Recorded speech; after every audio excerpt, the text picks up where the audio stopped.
Hello and welcome to Let's Talk Sports. I am Ralph Labella. And I'm Ron Sen, and I approve this message. Well, how seriously should you take youth sports? Now, obviously, professional athletes play youth sports at some point, just like they play college athletics, high school athletics, but they start sometime. Whether they're 5 years old kicking a soccer ball 3 feet, or whether they're playing t-ball when they're 6 or 7 years old, you have to start somewhere. Some people say we're a little too competitive. That might be an understatement. We're really competitive, and competitive people gravitate to sports. The question is, how seriously should we take it? Right, we're proud of the tradition in Melrose, especially volleyball and basketball we're involved with. We've been doing it since our daughters played, and we kept going. That's a big reason because we enjoyed it so much, and the girls enjoyed it. But what I've seen over the years, Ron, and that's coaching, I think I've coached just about every sport, between boys, basketball, football, baseball, girls, softball, basketball. And what you see is the girls that love to play, where we've been coaching girls lately, the girls that love to play have a lot of fun playing on the team coached by the two of us. Girls that don't love the game don't enjoy it because they don't want to make that commitment. But the team we have now, I mean, everybody is committed. Everybody loves being on the middle school team. And as a matter of fact, we have tryouts tomorrow and Saturday for the 8th grade team, and there'll be an 8A and probably an 8B team. But what I've seen over the years coaching, you know, when you're successful and you're beating other teams, parents, I mean, they get upset because you're winning and you're too serious. I mean, that's what I've heard in the past, especially me with baseball. We won several years in a row in baseball, and I met parents at graduation parties whose kids I coached against, and they came right up and told me when my wife's sitting there with me that we never liked you. We thought you took it too serious.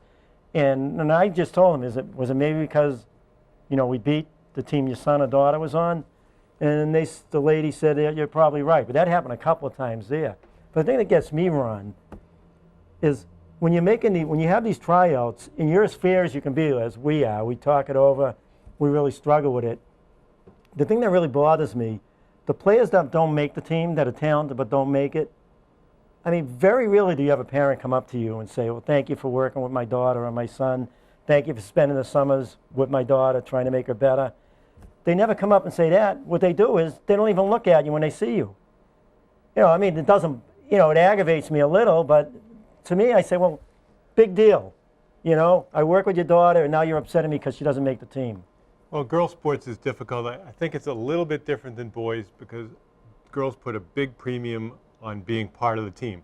It's not always, I have to play a lot, I have to be the best player in the team, but they enjoy being part of something bigger than themselves.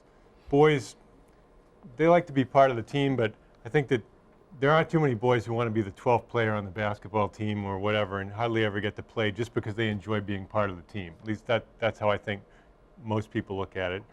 And that girls, you know, I try not to yell at them, you know, publicly. If I have to correct somebody, I'd rather do it privately so I don't embarrass them in front of the other players. But in the long run, it's about helping build their competitiveness. You know, one of our big issues is we expect players to succeed not only on the court, but in the classroom first. We always make it clear. Family comes first, family issues and events. School is next, and you have to do well, you know, as they say, no ability without eligibility. And we want the girls to succeed, and we expect the girls to be on the honor roll and do well in school. And I think that when you're competitive and disciplined and make sacrifices on the basketball court, and you're a hard worker, it's pretty hard to be a lazy student. Right, and I mean, when you look at this 8th grade group, I mean, they're really talented. I mean, in all sports, it's a great class that's going to be going up to high school next year. And a lot of girls, when we go talk about basketball, a lot of girls that don't make the 8A team that play 8B, they'll play in high school also because they've been playing. I mean, they were coming in the summer. We didn't see many of them this summer, that the girls that weren't on our team. Most of all, the girls that were on the 8A team came, and they've been working hard. So, you know, it's going to be a good group going up. They all want to play high school ball, and they can. The high school's a lot easier to make than Well, the middle school teams. And to put it in some kind of perspective for people who, you see some talented athletes in high school, a group like this, last winter they played 58 games. In the summer they played 7. They played 10 this fall. So you're looking at 75 games, which is almost as much as an NBA season. A lot of these players come out to work out 1 or sometimes 2 times a week, and other of them are working at local paid basketball programs, but they don't have to be in any other program like an AAU, a high expense program, or often a high expense program to be successful. And we try to provide a structure so that players can be successful and compete in their own town. Yeah, we see the other towns, most of the girls play AAU. We've seen it over the years. And what I tried to do several years ago, we got together and we had the summer program for all the girls that wanted to come down, just to keep, going, working on their game, and maybe put them in a summer league. This year we put them in the fall league. The reason why we put our girls in the fall league is because they're so talented. This is the last year they're with us, so we wanted to give them every opportunity to succeed and be prepared for high school basketball, because it is a special group. And I mean, none of them complain. They want to play. And again, there's no pressure on them. The ones that are playing soccer, they go to their soccer games if we have a game, because it's soccer season. Same thing with a softball season. We don't pressure them to come down to practice. If they have a softball game, they go to the softball game. When it's basketball season, then basketball is number one. And it's been working great. I mean, the girls, the girls that love it. I mean, every girl on our team loves it. And a lot of the girls that'll be on the 8B team this year, I mean, they love the game too. But the girls that don't make the 8A team, it's no knocking. There's a lot of talent up there. I don't care whether it's sports or school or applying for a job. Not everyone is going to be first in the class. It can't happen that way. So a lot of times players who are athletic and talented, great kids who work hard, they don't get the kind of playing time they'd like to, or they may not even make the team because they're just not at the same level. And there's other alternatives out there, including B teams. There's playing on the Y team. There's rec basketball. So for people who really want to play and love the game, they still have a chance to play. And at the end of the day, you want players to really love the game and have a chance to participate. And when I say to parents whose kids don't make the team, I just tell them to be more reasonable. I mean, be more reasonable, because your kids are seeing it. I mean, you're talking to your kids about it too. I mean, you got to let them know you tried out for the team, you did your best, and the coach picked who he felt were the top 11 players. I remember playing with a player in freshman basketball in high school in Wakefield, and he was very tall. He wasn't a refined player at that time. However, during his 4 years in high school, he really became more athletic. He was almost 6'7". He ultimately got a basketball partial scholarship and played at Tufts. In Boston Garden, he outplayed a guy who got drafted by the Celtics and never really made the NBA, but he still was drafted by the Celtics. And today, he's a vice president of Fluor Corporation down in Louisiana. Great kid, smart, talented. He has a couple of children who were all-state athletes in Louisiana. So it's just somebody who keeps working at it and has some good ability can still be very successful. Yeah, look at your daughters. Your daughters didn't make the middle school teams, and they No. were stars in high school. They That's could have true. played in college if they wanted to. Yeah. So you make your choices, and we are very competitive people, and we're not going to back away from that whatsoever. Which takes me into our next topic, which is running up the score. Now, I never felt, and I've been on the end of some big losses in high school, losing to Ronnie Lee's team from Lexington a bunch of times. The worst one I remember, we lost 90-45 over at Lexington. And I never felt that was their problem for running up the score. It was our problem from not being able to stop them from scoring at will. And similarly, when our teams, on the rare occasions that we get beaten badly, I don't blame the other coach or the other players. They're just playing the game. Look, when our girls were fifth graders and we played Bill Ricker the first time, 44-6. 44-6. Bill Ricker comes out. I mean, we were just starting up. They had been together since the fourth grade, and look at now how competitive these girls are. I never mind. We played a game last week against VBC, the AAU team. Matter of fact, our best player, one of our top players, was playing for VBC in the game. And in the second half, they started, pulling away from us. We were struggling, and the coach kept pressing. But I liked it. I'm saying let's play this whole game out, and it's better for our girls that they go through something like that because they've been so successful, except for that game. It's really important in sports and in life to learn how to deal with adversity, and it was not without some irony that Coach Shelley's son came up to me and he said, it's kind of funny that the teams that have been really successful, the most successful in volleyball, have been coached by you and Ralph. He says they're really competitive. And we said, yeah, we whether we win or we lose, we're going to play really hard. We're not going to give up. We're not going to back down, and our teams are not going to quit. No, and that's why we're so proud of our, girls. I mean, every team I've coached, it's been the same, but this group here is just a special group. I mean, I've never heard one girl complain in the 4 years we've had them about practice. They want to practice harder at times.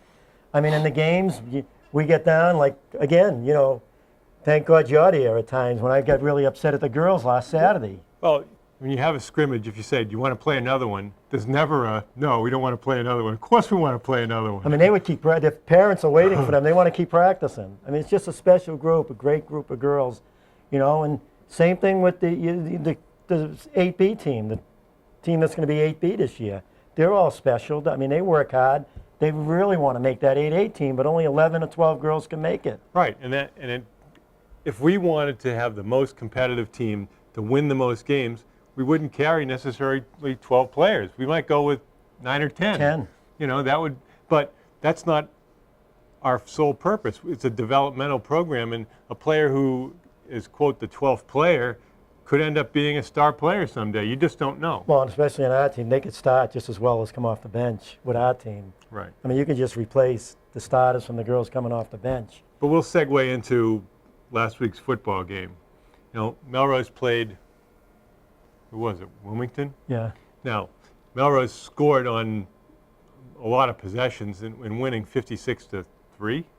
All right. Now, I don't know if there was any history between those two teams that Melrose... My thing is Melrose lost to them last year, and something must have happened in the game. I don't know. Sometimes somebody says something. I'll give you an example. When my daughters were playing in high school basketball, they had beat Burlington by 7 over at Burlington. Melrose led by 25 with 4 minutes to go, and in the last 4 minutes, Burlington brought it to within 7 with reserve players on the floor. And the Burlington parents after the game were saying, we're just as good as Melrose. We can beat Melrose. And afterwards, the girls went to the coach and said, we want to really lay it on this team the next time. And, no mercy whatsoever. And it just happened that Shea was going for 1,000th point at the time. Well, after about 10 minutes, it was 44-12. And Coach Brady said, all right, that's enough. Well, in that game, Brady goes to Shea, let's break the record today. She got 26 points in the first, 12 minutes? Something like that. 26 points. That tells you how many points she could have scored if she wanted to. Right. But again, there was history there. Burlington had an aggressive coach. They played a very physical style. Physical is sometimes substituted for dirty in coaching parlance. But, Melrose just wasn't going to have any of it. And there wasn't any talk by Burlington parents afterwards that, oh, geez, Melrose isn't any better than we are. I remember before we get talking about the football team, I remember when we were coaching the Melrose girls in the Summer League, we were playing Franklin in the finals of a tournament up in Franklin Pierce. And Franklin players went up to Shea and Lindley D'Amato before the final game because we had played them early on and beat them by 5. And they go, we're ready for you. We're going to beat you this time. So the parents are coming up to me. I mean, Hannah Brickley's mother was there. She was younger then, and she was on the team. She goes, these players went up to Lindley and Shea and said they're going to beat us. So I says, I don't even have to talk to the girls now. Knowing Lindley and Shea, it's over for Franklin. We ended up beating them by 32 points.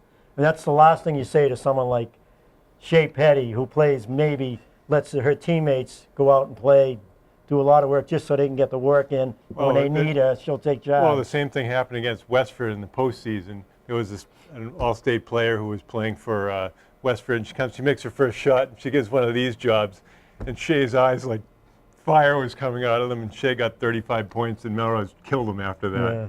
But getting So- back to the football team, I mean, they were up, I believe, was it 42? Was it 42 to 3? 42 to 3. At the end of the towards the end of the third period, and they scored on a pass play. The starters were in there. But one thing I have to say about Coach Morris is, in all the years I've been watching him play, when he has a pretty good lead, he always lets up. He brings in the second teamers, gives the young kids a chance to play. He might have felt, we're still in the third period. You know, I've seen other games where teams have scored 4 touchdowns, you turn the ball over. So he was probably thinking, let's get this, and then in the fourth period I'll have my second teamers play, which he did. I kind of felt kind of bad for Wilmington then. What I would have liked to have seen, Hickey, one of the backups, get the ball. If he scores, he scores. Well, If he Melrose doesn't- scored 2 late touchdowns in the first half. One was on, like a wide receiver screen Yeah. or a screen pass. And I don't think that, I mean, sure, you like to score on every play, but I don't think they were expecting to score a 70-yard touchdown. Same thing with whatever. McKinley on the end around. Right. So, But it's they hard weren't to know. trying. Coach Morris, he doesn't try to run it up. I was surprised at that situation where it was the end of the third period, but they were still in the third period. So, I mean, I've seen him last year when they had a good lead. He'd bring them in. He wouldn't look to rub it in. Well, Halloween was yesterday, and I saw the greatest Halloween costume ever. Josh Sutherland, who's a Paralympian, went as, he's a special athlete. He only has one leg. And his costume was the leg from A Christmas Story. So I hope Jeff can find that to include that as a little insert, because it was just a spectacular costume. A great athlete with obviously a great sense of humor. Now, obviously there's some not so pleasant stories in the news as well. Pascual Perez was killed in a robbery. He was not committing a robbery. He was killed in a robbery in the Dominican Republic, pitcher for the Yankees. And the Penn State president, Spanier, has been charged in the cover-up of the events at Penn State. When did he wasn't still a president though, was he? I mean, not. No, not now. I don't think so. Yeah, he lost his job and the athletic director lost his. Those are the two guys that they're really going after for covering the whole thing up. Right. Well, we'll be right back after this. Good evening. Here we are at Flynn Rink, otherwise known as a hockey rink. You remember hockey, don't you? It's actually the 4th, I think, most popular sport. Or should I say it's the first least favorite sport of the big 4. There's a reason I'm actually pointing that out. See, rinks like this were once built, you could say, by a guy named Bobby Orr. You remember Bobby Orr? He came into the league, and next thing you know, it helped the expansion from 6 teams. Suddenly there were 18, there were 24. Then a guy named Wayne Gretzky, you remember him? He came along, and next thing you know, we had this huge, huge league. We actually had hockey in Arizona, hockey in San Jose, hockey in Florida. Sounded like a great idea, didn't it? Well, you know what they say, the road to hell is paved with good intentions. Because guess what we have now? We have no league. We have a lockout going on right now. Do you know what a lockout is? That means that the owners don't want to pay anymore. Does it mean they're greedy? No. It means the players want and want and want. Okay, I'll tell you what, there's 2 kinds of pies. There's a revenue pie, and then there's a blame pie. And right now, we got both of them running into each other like planets or like asteroids hitting a planet. You know why? Because the players want more money and the owners don't want to give it to them. Is it that simple? No. It's more like the players see that revenue pie and they want a bigger piece. And the owners are saying, look it, most of us don't even own our own rinks. We're sharing them with basketball. You know, we're in a city like, I don't know, San Jose, that has a decent team, but we can't get over the top like the LA Kings did. You know, Los Angeles, home of the Dodgers, home of the Lakers, home of the Clippers, home of 3,700 and 296 other things to do besides watch a hockey game in May. I don't know about you, but I love hockey, but I'd probably rather go out to like the Santa Monica Pier or something than go watch a hockey game in June. But you know what? The LA Kings, they won the Stanley Cup. So guess what that means? That means the league loves them. That means Commissioner Gary Bettman looks like a hero. And that means, guess what? People will go see hockey in LA for a few months. Once they start losing, they'll go to the Santa Monica Pier. And that's the problem. You know, when Bobby Orr helped rinks like this get built in the early 70s because every kid wanted to play hockey, guess what happened? They saw dollar signs and they saw expansion, and they also saw a bigger, more widespread league. But you know what? It was in the Northeast. Hockey is a cold weather sport. Most people don't want to play hockey in the summertime, for instance. So you know what? That's this whole trickle-down effect, because next thing you know, you get players that want to make baseball salaries. Don't we all want to make baseball salaries? But guess what? It can't happen. So now we have the NHL players are off playing in Europe. And we have the owners sitting down saying, okay, well, at least I was making something before, now I'm making nothing. But you know what? At some point, common sense has to dictate you're the fourth sport, okay? You're not more popular than anything else. At least basketball can maintain itself on some of the big three networks or big four. But you know what, hockey, they tried the little tail on the puck, didn't really work out. Okay, the Winter Classic, you could put that in a football stadium and get 100,000 people, and that's awesome. That right there shows you something. Maybe you can take that in the right direction. But guess what? It's a cold weather sport, okay? You're probably not going to make it work out nationwide. What you ought to do is probably contract the league a little bit. We don't need 8 teams in hot weather sites. You're probably not going to get hardcore fans in Florida. It's a nice try. I mean, what more can you say about a league that folded up the Atlanta Flames and moved them to Calgary and then gives Atlanta a team? We got Nashville, Florida, San Jose. There's that much money and the players want that much, okay? Later on today, I'm going home. I'm going to watch the Breeders' Cup on TV. Horse racing, remember that? Everybody needs a hero. Horse racing's been looking for another Secretariat forever. Hockey is looking for another Bobby Orr or Wayne Gretzky. Okay? At some point, that right there, all those little kids who want to play, unfortunately, will lead to this, which is an empty rink of ice, which is what you have at Boston Garden right now.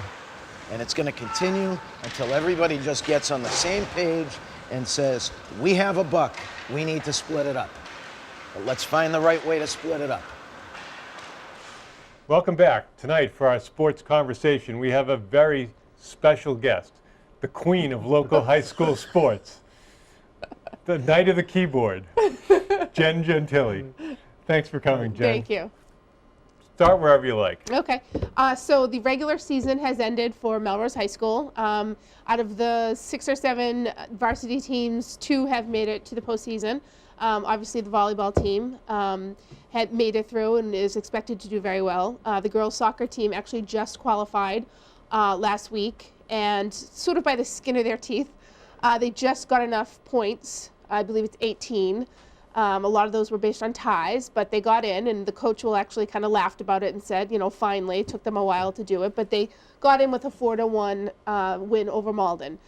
Their tournament game starts tomorrow. They're playing probably the first or second seeded Gloucester at Gordon College at 3 o'clock tomorrow. So they don't have a lot of time to prepare, not a lot of time to rest. So that's November 2nd, right? It's November. So yeah, they especially in the fall, they move these games quickly. So, but you know, by the end of the weekend, if they advance, great. They'll probably go right ahead. But who are some of the impact players on the soccer team? They have 3 very strong players that are up there in the league in scoring. Olivia Downey is having a great season. She's actually right now has more goals. I was looking at the Middlesex League, Division II, the Freedom League, and she actually has more goals than one of the Coppolas. You know, the basketball player. Oh, sure. Yeah, Coppola. Yeah. She's doing really well. She has 9. Carolyn Reagan's doing very well, and not Ashley Baldwin, but there's another one. It's the name's not coming to me right now, but they have three. They have three strong scorers. They're a good defensive team. Morgan Phipps is doing well at the net.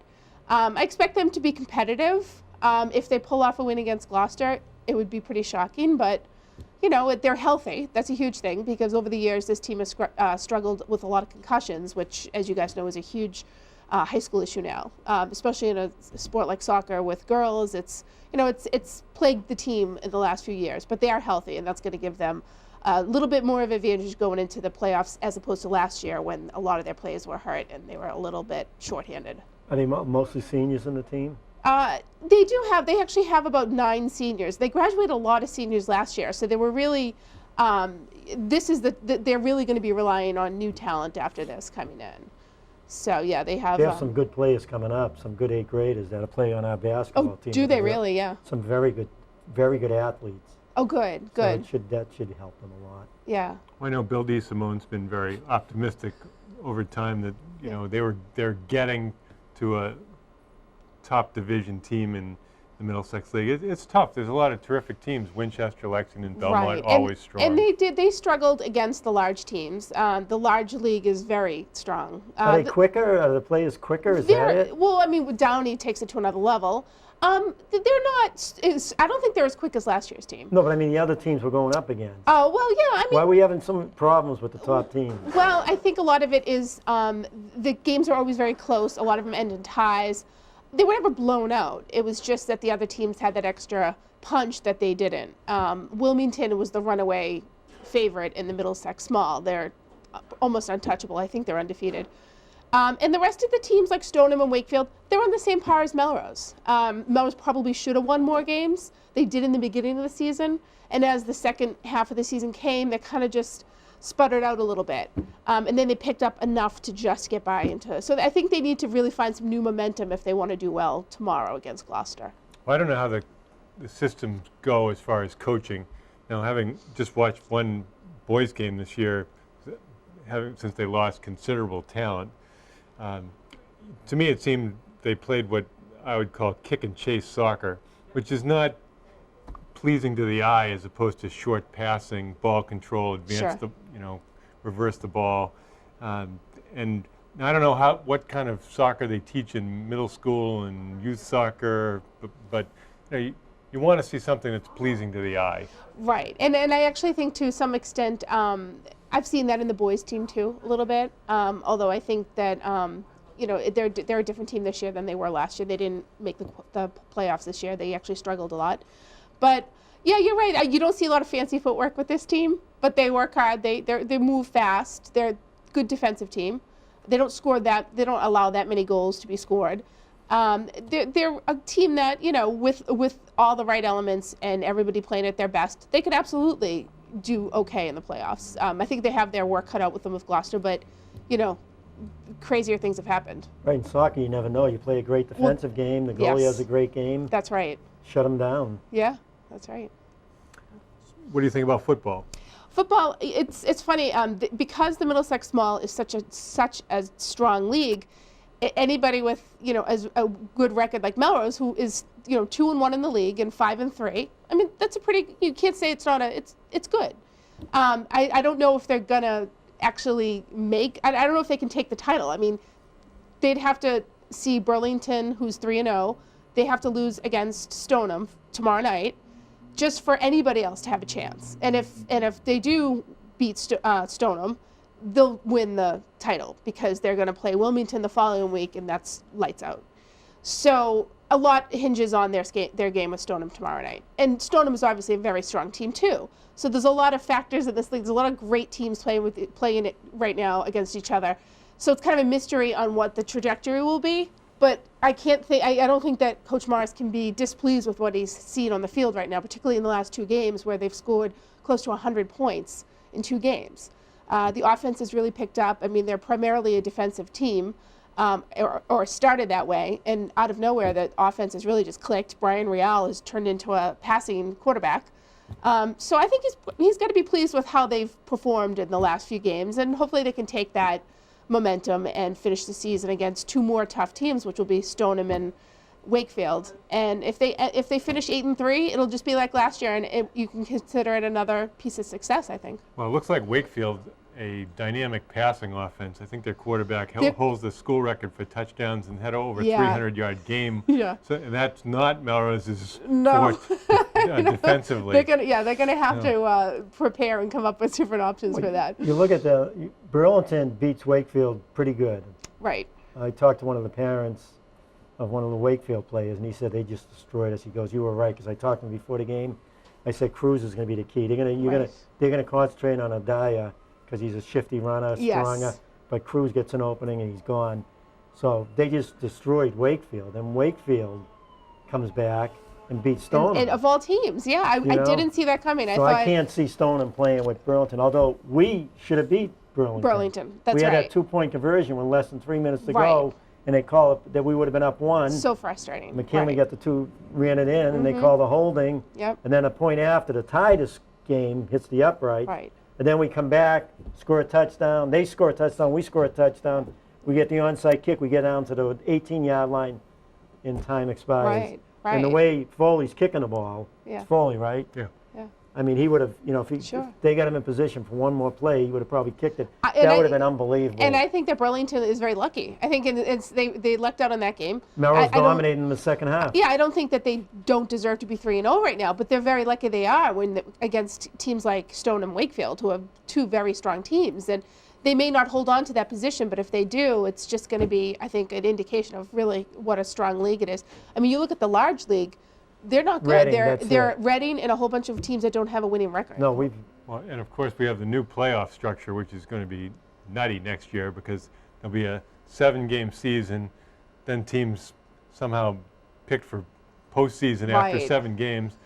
Thanksgiving. So is Melrose going to play Wakefield twice? Are they going to play Wakefield in the small? It could be possibly 3. I think I have to. I'm going to do a piece on it in a couple of weeks. These people have nothing better to do. I mean, it's fine the way it is. And why are they interfering with that? Well, they don't want to change the Thanksgiving Day rivalries, but if you're going to pick the postseason teams after the first 7, then presumably you're going to have teams in the small, they're going to have to play before the postseason. So I don't know any other way to get around that. It's high school sports. It's perfect the way it is, I feel. More teams are playing. Yeah.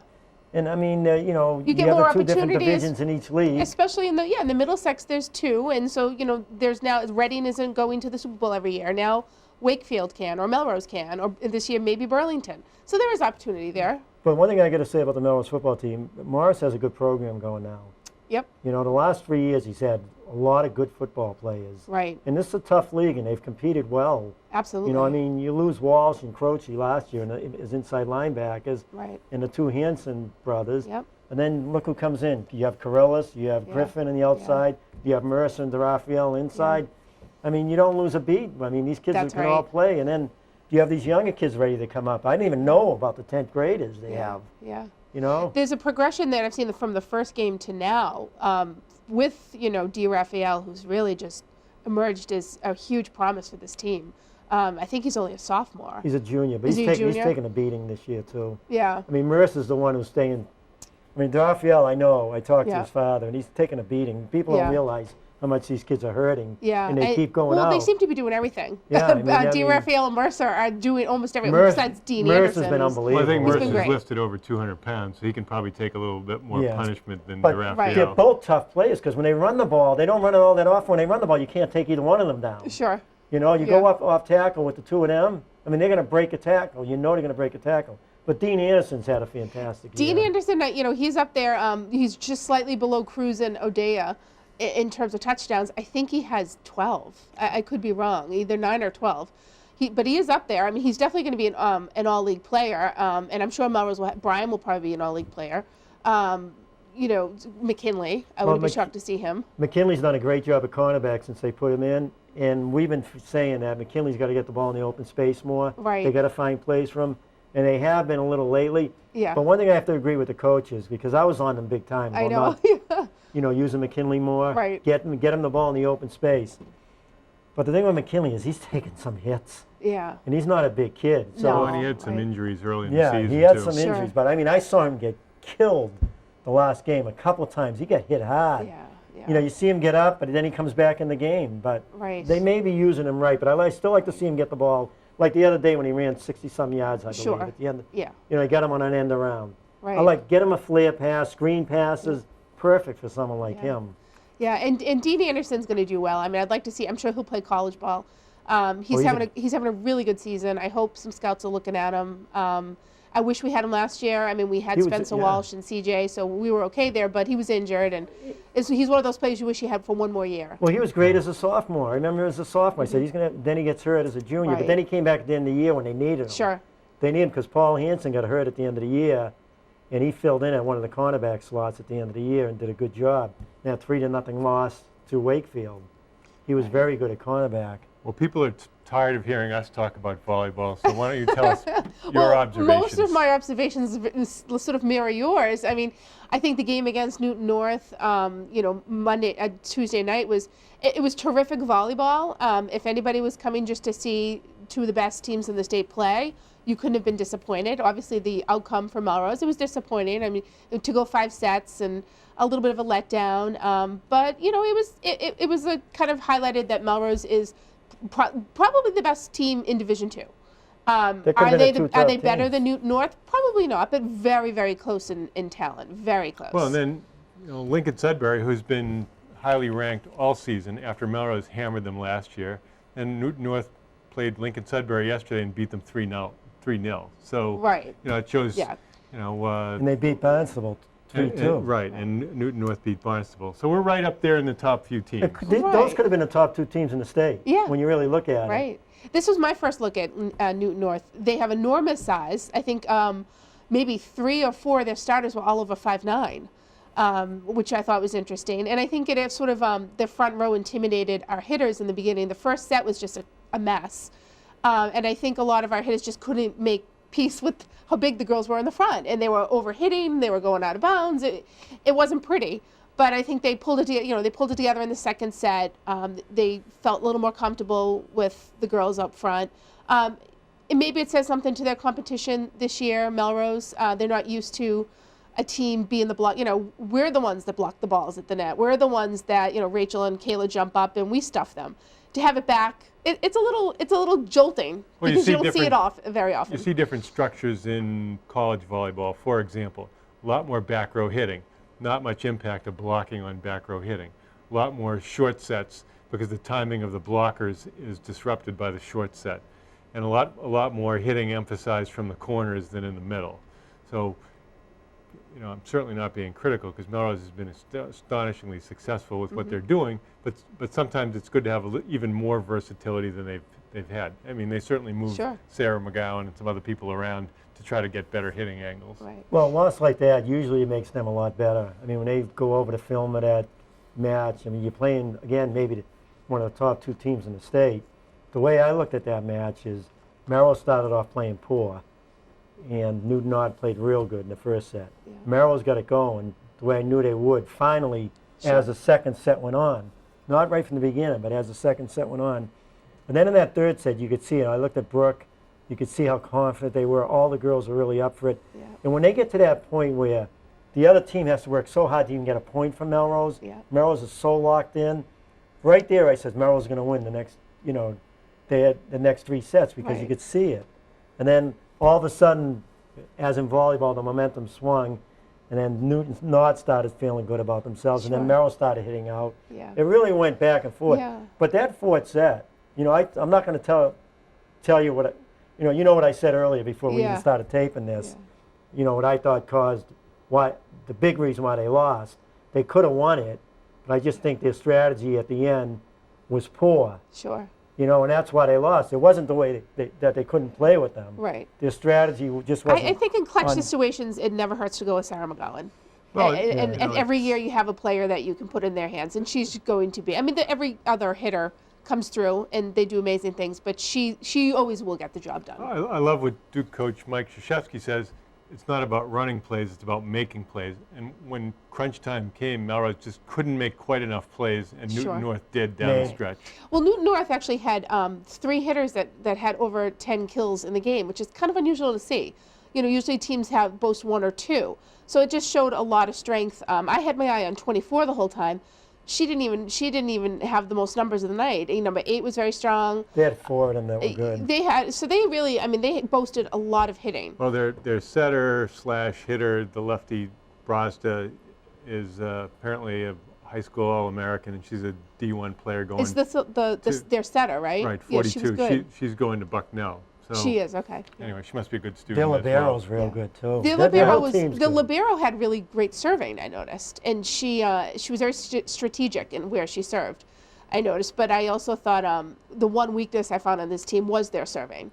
They had one or two girls that would come in there, and I don't think they've ever touched a volleyball. I mean, they were always hitting the net, and I just thought that was unusual for such a high skilled team to have someone who struggled so much in serving. So that could come back and haunt them in the Division I playoffs. So. But I remember last year when Melrose lost at home. Who was that team they lost to that played great against them? Westboro. Westboro. That was Right. the team. Westboro came in and played unbelievable against Melrose. And I told Coach Kelly after the match, I said, this team played better than any team I've ever seen. It's just going to make your team stronger. That's the same thing that's going to happen here. Sure.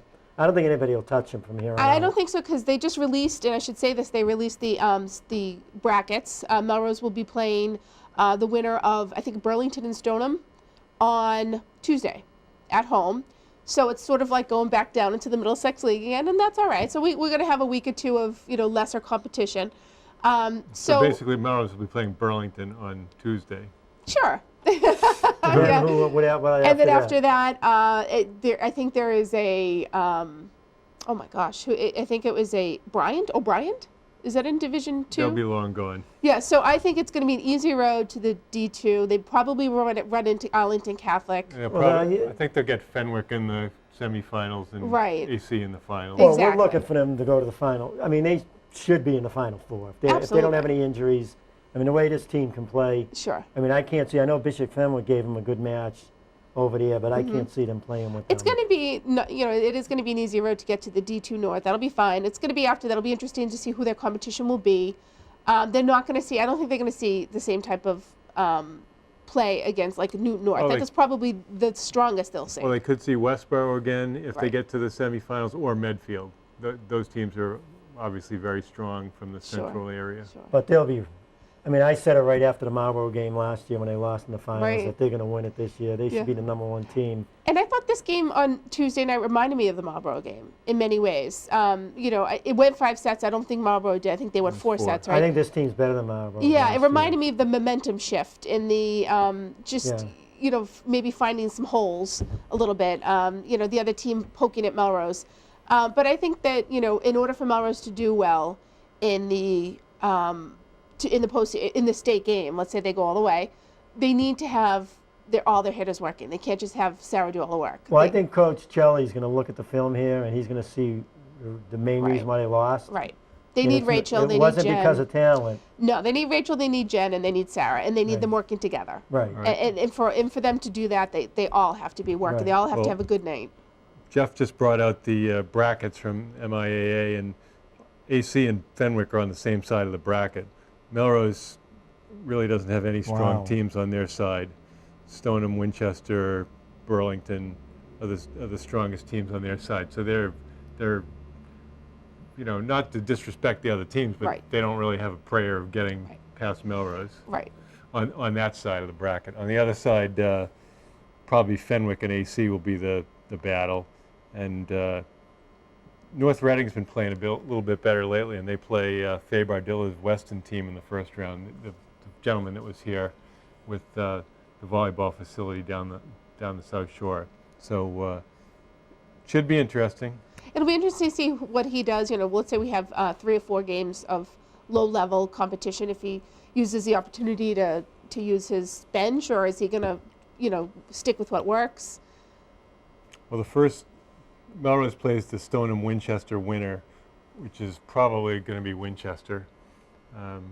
Winchester didn't have the strongest night when we were over there, but I think they're not a bad team. Yeah. So, and then after that, it's probably going to be Burlington against You like to see a team don't from know. out of the league, but you won't see them. It'll probably be Burlington. So gonna be Melrose will Burlington. probably end up playing Middlesex League teams all the way to the Exactly. Division II North final. But then you like to see them play the Catholic schools. Yeah, exactly. Yeah. You know, you like Right. to see them play. I mean, you like to see them play Arlington Catholic. David Sure. Allen scouting the game. Yeah. You know, I think that's the worst thing they did was come down and watch that match, because you know, if they weren't confident before the match, they definitely weren't confident after. I think one of the players that impressed me on Tuesday night was, well, two actually, Sarah McGowan and Brooke Bell. I mean, you can't say enough about them. They're always impressive. Kaylee Weiland is just peaking. She's doing fantastic. You can tell she's really just experienced. You can just see it in the play of her and Amanda. You can just sense these girls have done this before. They know you can get the ball to them and it's going to be okay because they've been doing this for such a long time. So this is really a good reflection of their experience on the field. I like to see a lot of them on the court. I think yeah. Kayla is a little newer to the higher level play than some. I think Kayla has a much higher volleyball ceiling than people expect. So I expect when Kayla goes to college and plays volleyball, she'll end up being a terrific player. Do you think she's improved the most of because you had great players before the season started? Right. You know, I'm not knocking the other Right. players because they were great. Forget about Right. them. But other than Well, the if stars, you have all-state players, they're not going to improve a whole lot more Right. because Right. they're already Don't you playing think at a really high the level. two players that have improved to me are Kayla Kayla and and Jill Jill McGinnis. McGinnis. Yeah. I think Jill McGinnis is playing tremendous, you know, in the back row. What people don't realize is she's handling so many balls, and some of them are coming at her like bullets. Well, especially against New North. Some of those serves were going to the right Right. of her and low. I mean, people can't, and she's making some of the plays. She was doing one hand. But I think she's improved a ton. That's why Yeah. I feel they're going to win the whole thing. Right. Because you know Amanda was always there. Mm-hmm. You have Allie Nolan playing steady back there, but Jill was there all the time, and she's handling most of the balls. And I think she's doing tremendous. She had a big shoes to fill, an intimidating task of coming into this team and having such a central role, and she hasn't failed at all. She's been terrific. And Jen Kane is great in the back row. She's great in the front row. She is. I Her like her. all-around I game like is her in the great. back row. Yeah. But at back row, she's just so steady. Well, And she's fast. The worst problem they have right now is the teams on their side of the bracket are not strong, so they're not going to be playing really good competition Sure. for a while. They do scrimmage Andover tomorrow, so we'll see. Andover? Yeah, so they're going to be. Is that at Andover? No, it's going to be here. Oh, that'll be interesting to see. So it'll be formidable. Well, thanks for joining us Thanks. tonight, Jen. It's always Thanks, great. Jen. Thank you. We'll be right back.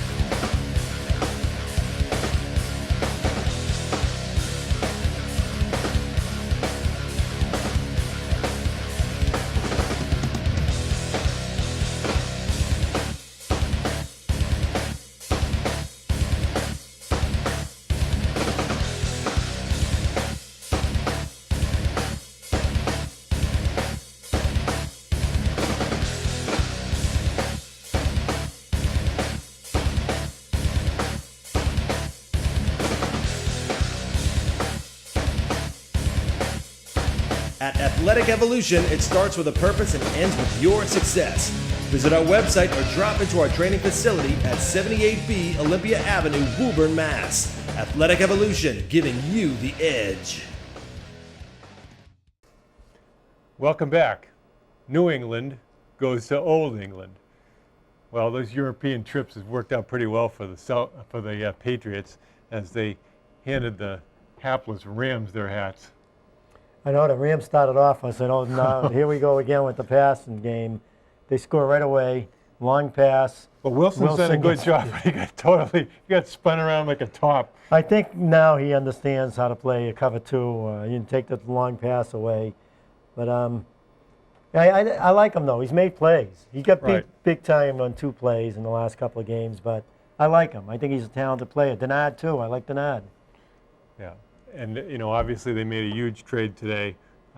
They traded their 4th choice. In return, they got the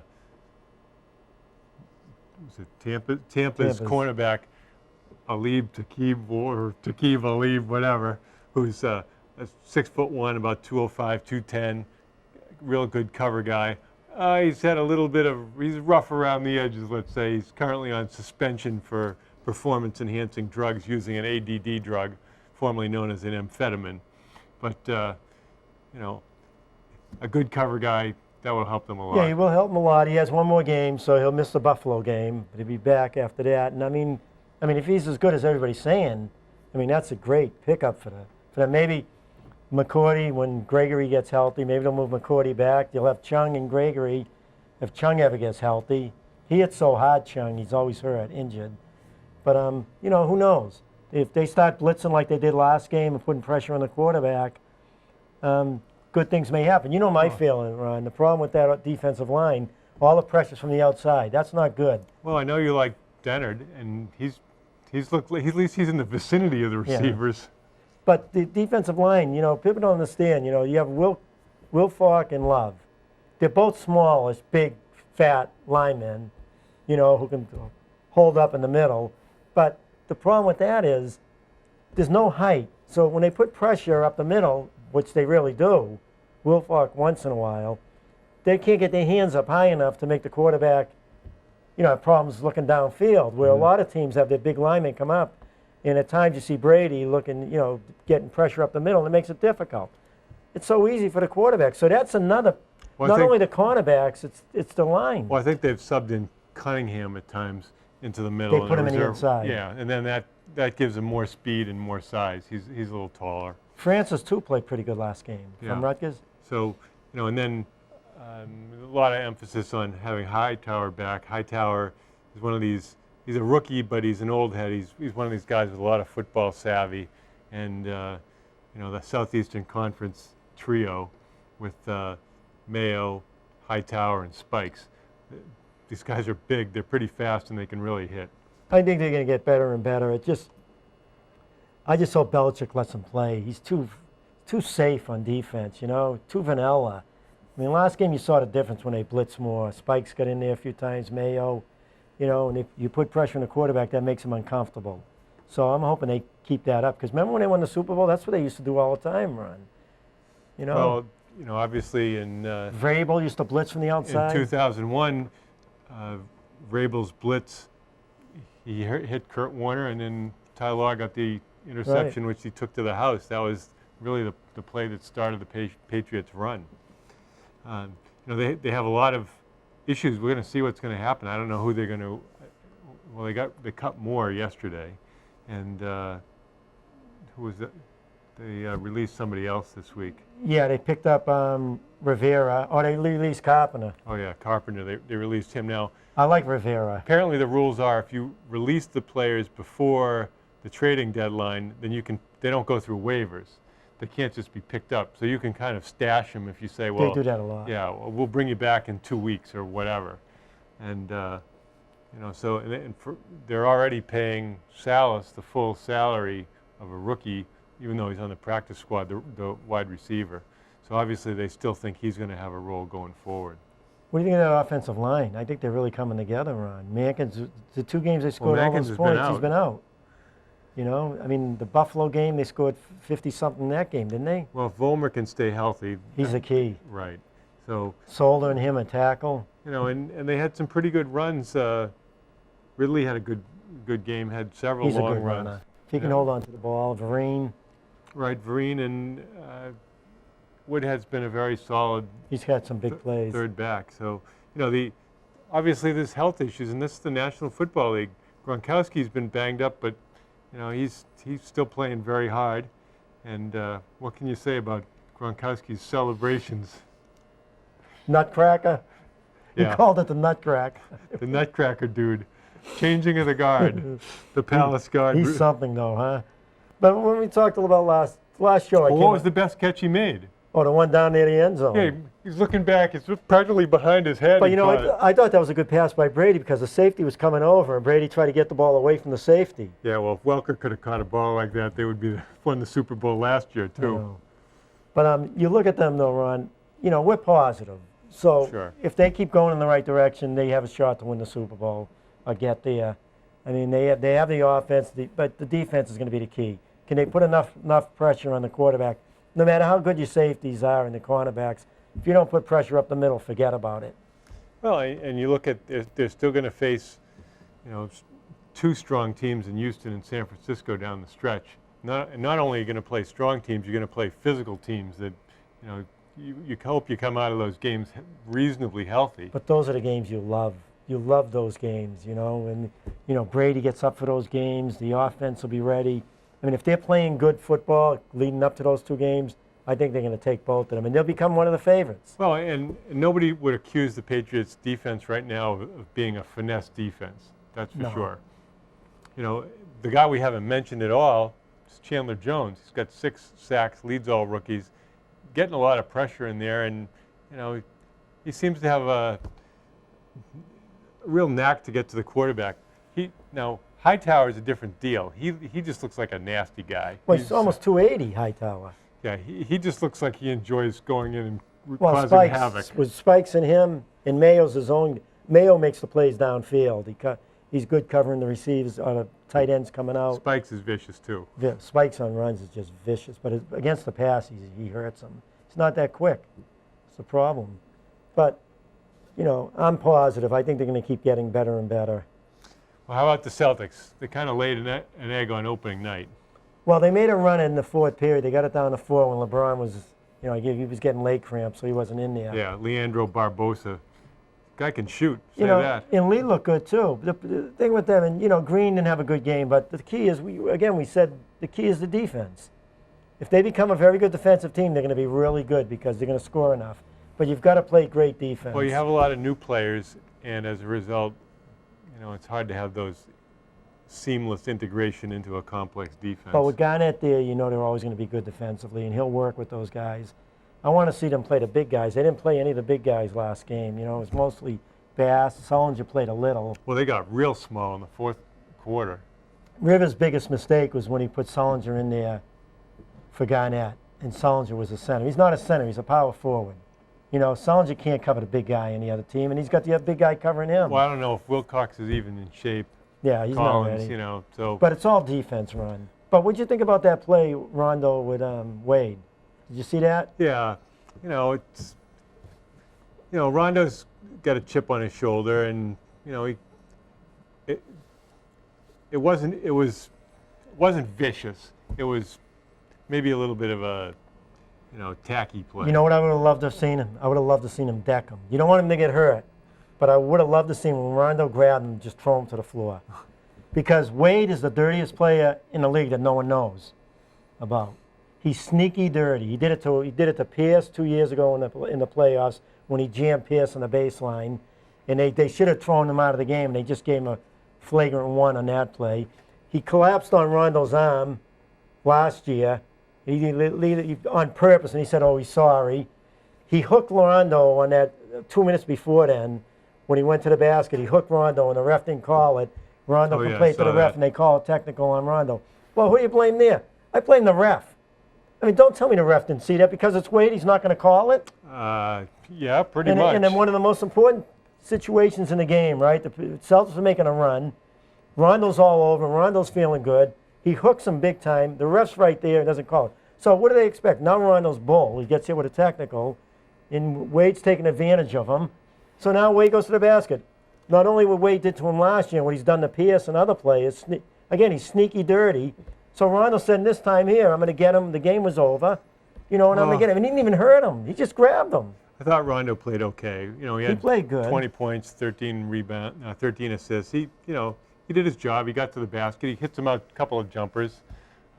Free throws still a work in progress for Rondo. But he's going to lead them. They're going to be all right. Again, if they become a very good defensive team, then they're going to be tough. It's that simple. If they don't become a very good defensive team, if they struggle at that end, they're going to lose to all kinds of teams. They'll lose to the Milwaukees. They'll lose to the Nets. They'll lose to teams like that if they don't play great defense. Because you can't just rely on your offense.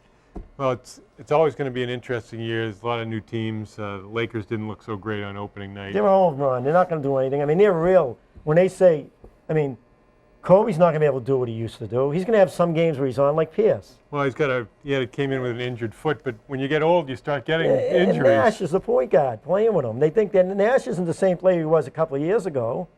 Right. I don't know what they were thinking about when they put them as the favorite. Well, it'll be interesting. You get teams like Houston with a new core with Harden. You have Oklahoma City without Harden. there's a lot of balance They have in the league. Martin, no, Martin's going to Yeah. help them. But I think the Celtics will be okay. But as you say, it's all about the defense at the end of the day. Right. Well, thanks for watching. I'm Ron Sen. And I'm Ralph LaBella, and thank you for watching Let's Talk Sports.